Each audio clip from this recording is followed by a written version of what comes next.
Hello students, welcome to my YouTube channel OS education point. तो पिला माने आज आम पढ़ा तुम षष्ठ श्रेणी जिज्ञासार 2 नंबर पाठ जीव जगतर विविधता। तो चलतु यही पाठर प्रश्न उत्तर करवा। ता पूर्व तुम्हें मैंने आम चैनल को नुआ कर चैनल को सब्सक्राइब कर वीडियो गोटे लाइक कर दियो, निश्चय भाव कमेंट कर। तो प्रथम प्रश्न देखा, एठारे दुई प्रकार मंजी रही से उद्भिदर मूल एवं पत्रर शिरा विन्यास मध्य तुम्हें कौन पार्थक्य देखुच कह। प्रथमटी गहम और द्वितीयटी राजमा। तो यार आम प्रश्नर उत्तर लिखा। चलो कौन रही देखा। तो एठारे देख क्रमिक नंबर देदेबा रूप गठन गहम और राजमा। तो रूप गठन गहमर चेर प्रणाली कौन रही, गहमर गछमूल प्रणाली और राजमार प्रधान मूल स्तंभमूल प्रणाली।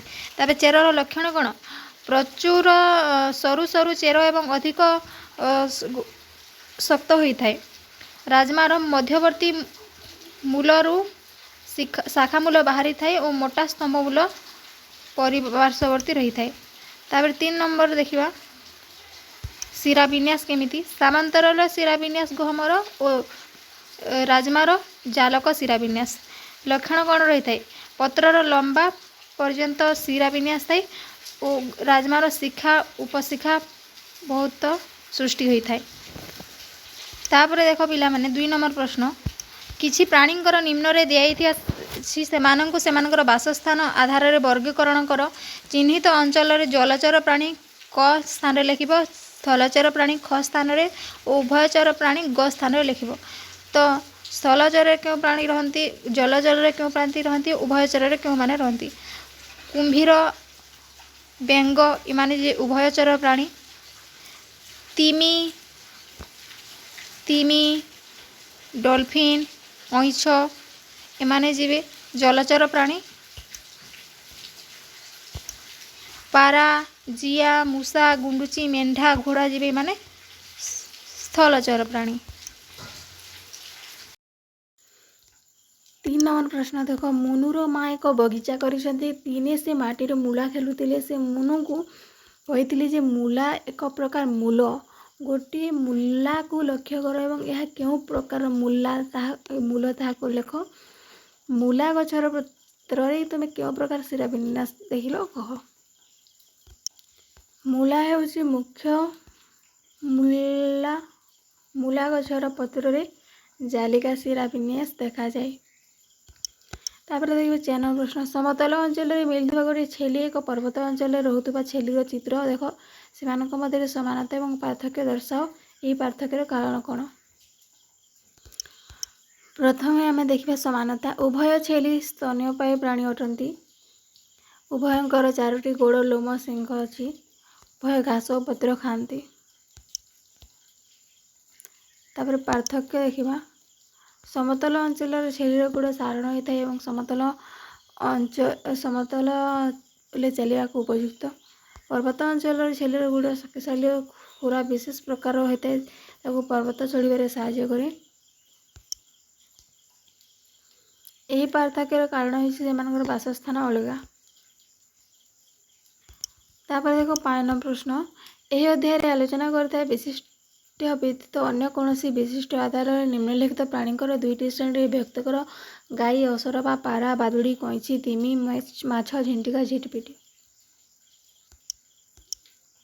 डेणा थिया प्राणी पारा बादुड़ी असरपा झिंटिका। डेणा नथिबा प्राणी गाई कैंच माछ झिटपिटी। तापर देखो 6 नंबर प्रश्न, जनसंख्या बढ़ी चली, लोक मैंने अधिक आरामदायक जीवनयापन कर चाहते, फल विभिन्न आवश्यकता पूरण पर जंगल कटा आम परिवेश को किपरि प्रभावित करें। आम यही समस्या किपरि मुकाबिला करबा बोली तुम भावुछ। उत्तर लिखिदेव पिला। जंगल काटियारू परिवेश उपर वायु प्रदूषण बढ़ी जाए, अम्लजान परिमाण कमी जाए, वर्षार परिमाण कमी जाए, जलवायु परिवर्तन बढ़ी जाए। यही समस्या मुकाबिला अधिक अधिक गछ लगेगा, जंगल काटिया बंद करवा, परिवेश सुरक्षा विषय लोकों को सचेतन करवा। फ्लोचार्ट को विश्लेषण कर। क ख उद्भिदर नाम लिख। उद्भिद हाँ, यार पत्र अच्छी कि हाँ, यार जिला विन्यास अच्छी हाँ। क चित्र ख चित्र आम उद्भिदर नाम लिखा। ख चित्र लिखिदेव पिला गहम मका घास। क लिखिदेव आंब गुल्म गोलाप सरिष मूला गाजर। तापर देखो 8 नंबर प्रश्न राजू ता बंधु संचय सहित जुक्ति तर्क करथिला जे मंदार हेउछि एक बुधा। संजय स्पष्टीकरण पर एक प्रश्न पचारिथिबो। सही प्रश्नटी है यार कांडर प्रकृति कौन ए उद्भिदर उच्चता केते। तापर देखो 9 नंबर प्रश्न सारणी थिबा सूचना आधार रे प्रत्येक श्रेणी पे उद्भिद गुड़िकर उदाहरण लेख। क श्रेणी ख श्रेणी द्विबीजी एकजीवी प्रधानमूल गुच्छमूल। श्रेणी क उद्भिदर आउ कौन समानता रही ख उद्भिद पर आउ कौन समानता रही। उदाहरण लिखिद गोलाप आंब मूला गाजर। ख घास गहम पियाज मका धान। क श्रेणी उद्भिदर कौन समानता रही। क श्रेणी उद्भिद गुड़िक द्विबीजी पत्र एवं सेमानक पत्र रे जालक शिरा विन्यास और चेरर प्रधान मूल देखा मिले। श्रेणी ख उद्भिद आउ कौन समानता रही। श्रेणी ख उद्भिद गुड़िक एक बीजीपत्र सारण यही श्रेणी उद्भिद गछर समांतर सेना विन्यास देखा मिले। देखो 10 नंबर निम्न दिया चित्र रे बतकर नामकरण कराई अंश को निरीक्षण कर। अन्य पक्षी मान तुलन में बतक पादरे कौन पार्थक्य देखा मिले। बतक यह अंश व्यवहार कर क्यों कार्य करने को सक्षम हुए लेख। बतकर पादर गठन और कार्य पादरे थिया पार्थक्य। बतकर पाद शक्त पाटी आकृतिर परदायुक्त अटे। पारा अन्य स्थलचर पक्षी क्षेत्र में पादर आंगुली गुड़िक परस्पर ठारू अलग रही है। बतकर पाद समस्त अंगुली को प्रणाली चर्मर परस्पर द्वारा परस्पर प्रयुक्त थाए। यही परदायुक्त पाद द्वारा बतक गठन कर कार्य पहरिबा।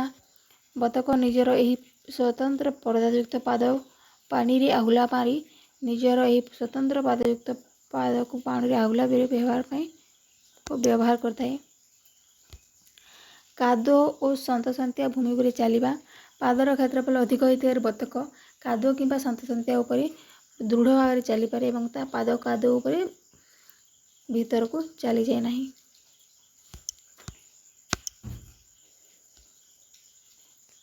तो पिला माने इधर तुम संपूर्ण पाठ जदि वीडियो भल लगा ताले वीडियो लाइक करो चैनल को सब्सक्राइब करने को जमारू भूलबनी।